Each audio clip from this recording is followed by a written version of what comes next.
ជំរាបសួរអ្នកទាំងអស់គ្នាជួបខ្ញុំម្ដងទៀតហើយថ្ងៃនេះមកសម្រាយរឿងបលិចបន្តទៀតតោះឥឡូវកុំឲ្យខាតពេលច្រើនទៅទស្សនានៃសាច់រឿងយើងតែម្ដងទៅតែផ្ដើមពីសាច់រឿងនៃវគ្គនេះគឺបានបង្ហាញនៅក្បែរមាត់ស្ទឹងនឹងឯងក៏ឃើញថាមានទ្វារអ្វីមួយនឹងកំពុងតែបើកហើយដើរចេញមកដែលមានបរិបពីរនាក់ហ្នឹងកំពុងតែអូសរទេះទៅកាន់នារីម្នាក់នោះដែលមើលទៅនឹងនារីម្នាក់ហ្នឹងប្រៀបបានដូចជាព្រះនាងអញ្ចឹងឯងក៏លេចឲ្យឃើញអ៊ីជីកូយើងឯនេះវិញមិនដឹងថាចេញពីប្រភពអេកុម៉ុនដូហ្នឹងតាំងពីពេលណានោះទេតែដូចជារដងអញ្ចឹងឯងឲ្យតែអ៊ីជីកូក្រោកពីដេកហ្នឹងគឺឪពុករបស់ខ្លួនហ្នឹងក្រោកមកស្វាគមន៍វាយតតធាក់ហើយបន្ទាប់ពីវាយនៅក្នុងបន្ទប់មិនអស់ចិត្តទេក៏មកវាយនៅកន្លែងផ្ទះបាយនៅថែមទៀតហើយឪពុកកូនហ្នឹងវាយតតគ្នានេះជារឿងធម្មតាហើយបកឲ្យឃើញនៅសាលារៀននេះវិញឃើញតាំងអូរីហាមេរូគីឆាដេនអូរីយូអីមកនៅកន្លែងហ្នឹងដែរដែលអត់មានរបួសអីនោះទេគណៈហ្នឹងភ្លាមគឺរូគីបានទទួលសារថាមានពពួរហូឡូហ្នឹងមកយ៉ាងច្រើនពួកគេហ្នឹងក៏បំបីផ្លូវគ្នាក៏លេចឲ្យឃើញនារីម្នាក់នេះវិញហ្នឹងមានបុរសម្នាក់ហ្នឹងកំពុងតែអង្គុយគោរពទៅកាន់នាងហើយនាងម្នាក់ហ្នឹងបានស្រែកថានាងគឺពិតជាឃ្លានខ្លាំងណាស់ក៏ប្រឹងទាញរបាំងមុខចេញយ៉ាងណ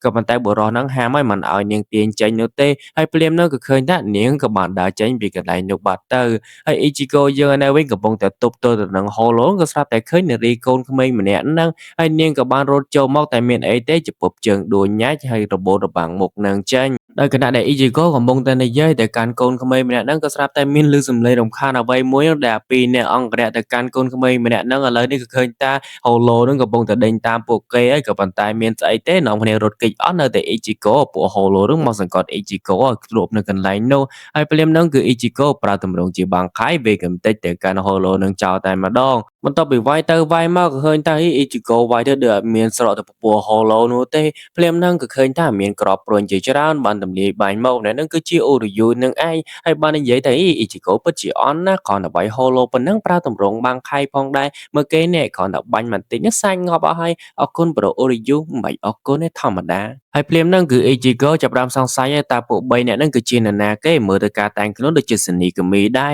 រហើយគណៈហ្នឹងផងដែររូគីហ្នឹងកំពុងតែចុចទូរស័ព្ទរបស់គាត់ហ្នឹងឆៃស្វែងរកថាពួក3នាក់ហ្នឹងគឺជាពីណាគេក៏ប៉ុន្តែហាក់បីដូចជាអត់ប្រយោជន៍នោះទេហើយពេលនេះភ្លាមគឺអាកូនហ្នឹងបានមើលទៅខាងក្រោមឃើញតើនោះពួកអា3នាក់នោះបានប្រើជារូបរាងខ្លាំងខ្លាយចេញមកអញ្ចឹងណាហើយគាត់តែឃើញបែបហ្នឹងភ្លាមអ៊ីជីកូចុះមកសួរហ្មងថាអ្នកឯងនេះគឺជាពីណាគេចុំឲ្យឆ្លើយមិនសួរអត់ឆ្លើយចាំបាច់ឆ្លើយអីមុខមាត់ចឹងហើយភ្លាមហ្នឹងគឺមានកូនក្មេងនោះចេញមកហើយស្វាគមន៍ទៅកាន់អ៊ីជីកូក៏ឃើញបែបហ្នឹងភ្លាម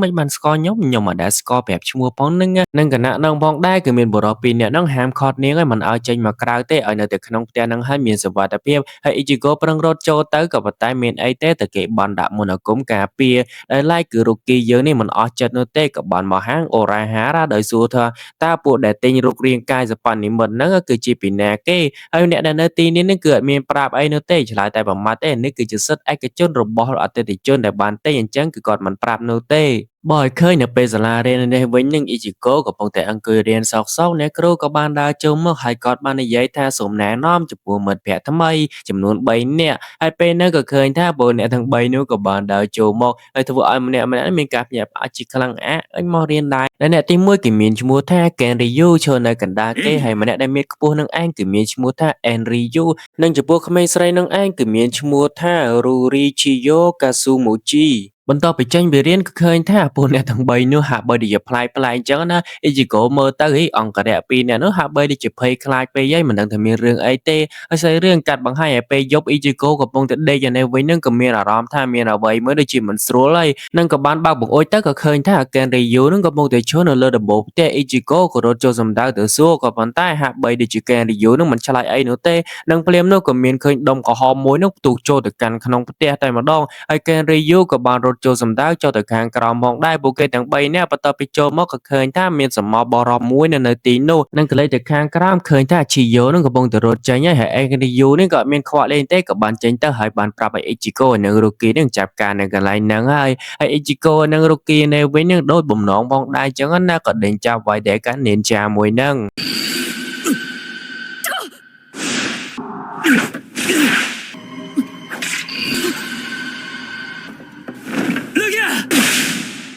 ចំពោះលក្ខណៈពិសេសនៃសេនប៉ាកូតូរបស់ Ninja មួយហ្នឹងនៅពេលណាដែរគូសត្រូវមើលពន្លឺនៃសេនប៉ាកូតូរបស់គាត់ហ្នឹងគឺធ្វើឲ្យពួកគេហ្នឹងមានការស្រឡាងកាំងនិងសវាងភ្នែកហ្នឹងមួយប្រព្រឹត្តភ្នែក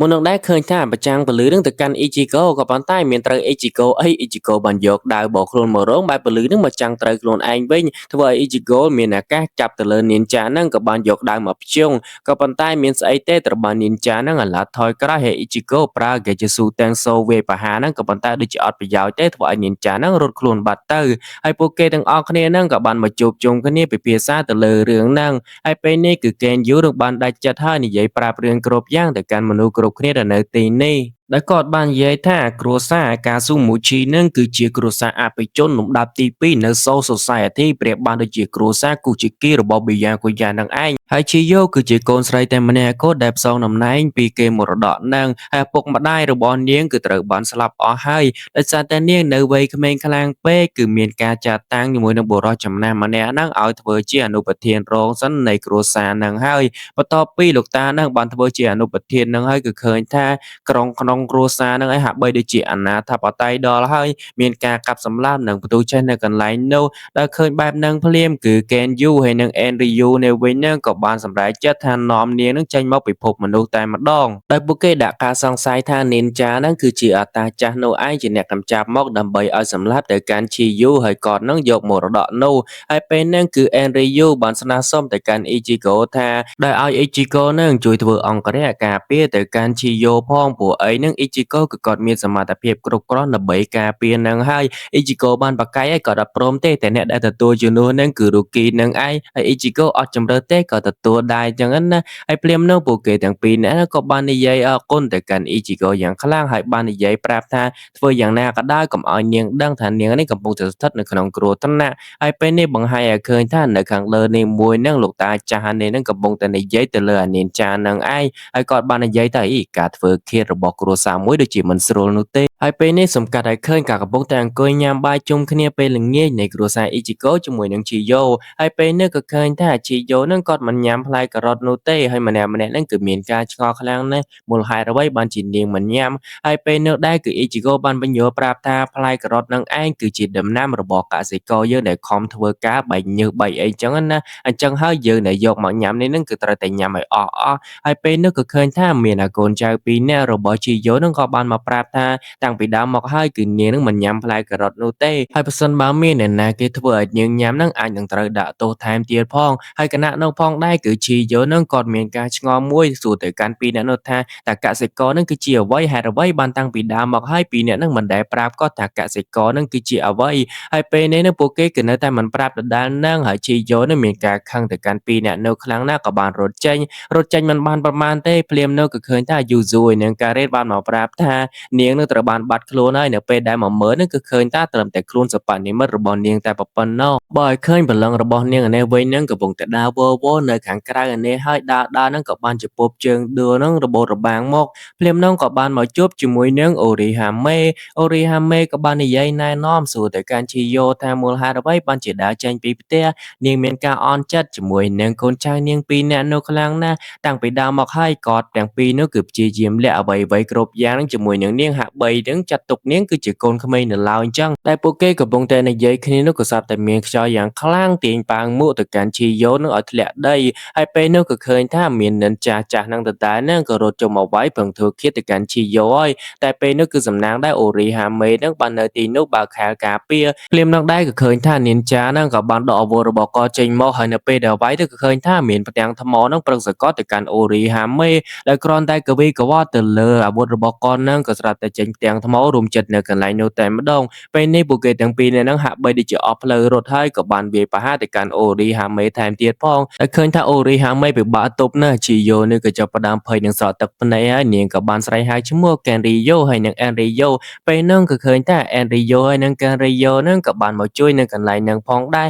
នាងបានរត់ចូលទៅអោបពួកគេទាំងពីរនាក់ដែលបាននិយាយថាឈប់រត់គេចពីពួកគេហើយអ៊ីជីកូក៏បានមកដល់អត់មានចាំយូរអីនៅទេក៏ហោះវាយទៅកាន់អានីនចានឹងតែម្ដង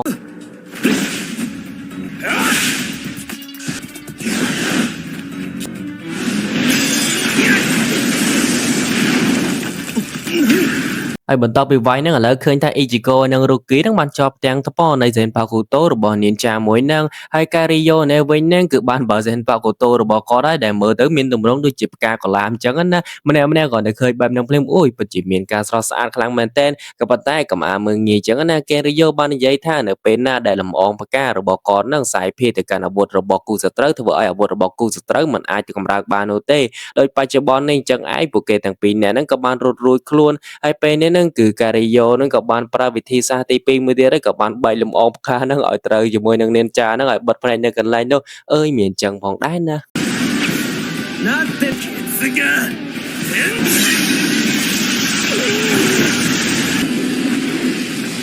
ឡើយនេះក៏ឃើញថា Ruki ហ្នឹងក៏បានយកដាវមកភ្ជង់កទៅកាន់ Ninja ហ្នឹងក៏ប៉ុន្តែត្រូវបាន Ninja ហ្នឹងប្រើ Zanpakuto របស់គាត់ហ្នឹងបំទុះនៅកន្លែងនោះហើយ Ruki ហ្នឹងចាក់ចូលថ្មបាត់ទៅហើយពួកគេម្នាក់ៗហ្នឹងគ្រប់គ្នាក៏បានរៀបចំកន្លែងនិងដើរទៅផ្ទះរៀងៗខ្លួនហើយស្អីរឿងកាត់ឲ្យឃើញពេលព្រឹក Ichigo កំពុងតែក្រោកពីដេកហ្នឹងក៏អង្គរៈពីរនាក់នោះបាននិយាយថាពេលនេះគឺ Chiyo ហ្នឹងក៏បានបាត់ខ្លួនទៀតហើយចំណែកឯ Oshoroku ហើយនិង Suzuki នេះវិញហ្នឹងកំពុងតែអង្គុយនៅក្នុងទេមស្រាដែលបាននិយាយគ្នា Suzuki បាននិយាយប្រាប់ទៅកាន់ Kyoroku ហើយសុំស្នើសុំ Kyoroku ពីរបៀបគ្រប់គ្រងទៅកាន់ក្រុមហើយ Kyoroku ក៏មិនបានប្រកែកអីនោះទេក៏បានយល់ព្រមក៏ប៉ុន្តែក៏មានសំណើមួយទៀតនិងមានម្នាក់ទៀតគឺ Chizuru ហៅមកចូលជាមួយគ្នាមកបន្ទាប់ពីនិយាយត្រូវរើគ្នារួចហើយ Kyoroku ក៏បានចាក់ស្រាទៅឲ្យ Suzuki នេះផឹកហើយដូចដឹងស្រាប់ហើយ Suzuki នឹងគ្រាន់តែត្រូវស្រាមួយពេកនឹងមានស្អីទេមុខក្រហមនៅតែឡែនៅកន្លែងហ្នឹងហើយបើឲ្យឃើញ Kira យើងឯនេះវិញនិយាយគ្នាជាមួយនឹង Kibune និយាយសក់ក៏បានទទួលមេអំបៅមួយបានរាយការណ៍ពីពពួក Holo គាត់ក៏បានមកដល់កន្លែងមួយជួបជាមួយនឹងកងពលម្នាក់ពេលនេះក៏ឃើញថាមានរូងមួយនៅខាងក្រោមក៏ស្រាប់តែបាក់ធ្លាក់ពួកគេនឹងចុះមកដល់ខាងក្រោមនឹងតែម្ដងខណៈដែលពួកគេកំពុងតែរកផ្លូវចេញហ្នឹងពេលនោះក៏ឃើញថាមានសំឡេង Holo នៅជិតនោះក៏បានដើរទៅហ្នឹងក៏មានគុកនៅកន្លែងហ្នឹងផងដែរប៉ុន្តែហាក់បីដូចជាមានអ្នកហ្នឹងដោះលែង Holo ហ្នឹងឲ្យចេញមកអញ្ចឹងឯងបន្ទាប់ពីឃើញ Holo ហ្នឹងចេញមក Kira ហើយនិង Kibune ហ្នឹងក៏បានវាយប្រហារទៅកាន់ Holo ហ្នឹងក៏ប៉ុន្តែកងពលម្នាក់នោះត្រូវបាន Holo ហ្នឹងប្រឹងវេតបាក់បាត់ទៅហើយKibune អត់ខ្វល់អីនោះទេក៏បានវាយយោទៅកាន់ Holo ទាំងអស់ហ្នឹងតែម្ដង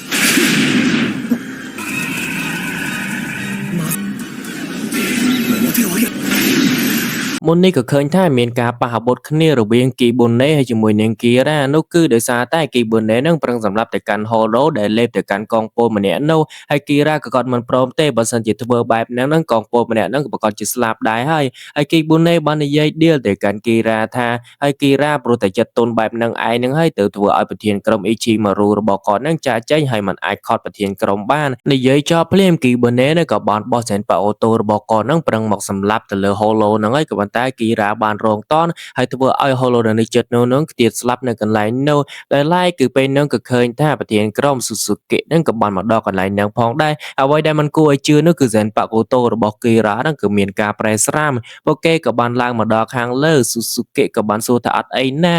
ហើយភ្លាមហ្នឹងក៏ឃើញថា Mayuri ហ្នឹងក៏បានមកចោលកណ្ដាលមុខចំតែម្ដងថាតើពេលណាគេហ្នឹងចូលទៅដល់លែងពពួក Holo របស់គាត់នៅខាងក្នុងហ្នឹង Holo ហ្នឹងគឺអ្វីដែលគាត់ហ្នឹងទុកចិញ្ចឹមដើម្បីសិក្សាស្រាវជ្រាវនោះទេហើយ Kira ហើយនិង Kibune នេះវិញមើលមុខគ្នាហាក់បីដូចជាមានអ្វីមិនស្រួលអញ្ចឹងណាហើយពេលនេះក៏ឃើញថាមានទ្វារអ្វីមួយហ្នឹងក៏បានបើកហើយដែលលួចចូលមកនឹងឯងគឺជា Chiyo នឹងឯងឡើងមកកាន់ Soul Society ហ្នឹងគឺឡើងមកកាន់គ្រួសាររបស់គាត់ហ្នឹងហើយបន្ទាប់ពីដើរមកក៏ឃើញថាបានជួបជើងនេះជាមួយនឹងបុរសម្នាក់ដែលមិនដឹងថាជាអ្វីនោះទេហើយចំពោះស្អីរឿងនៅថ្ងៃនេះសូមស្រេះត្រឹមប៉ុណ្្នឹងសិនអ្នកទាំងអស់គ្នាជួបគ្នានៅថ្ងៃស្អែកជូនពរអ្នកទាំងអស់គ្នាសុខភាពល្អរកស៊ីមានបានបាយបាយ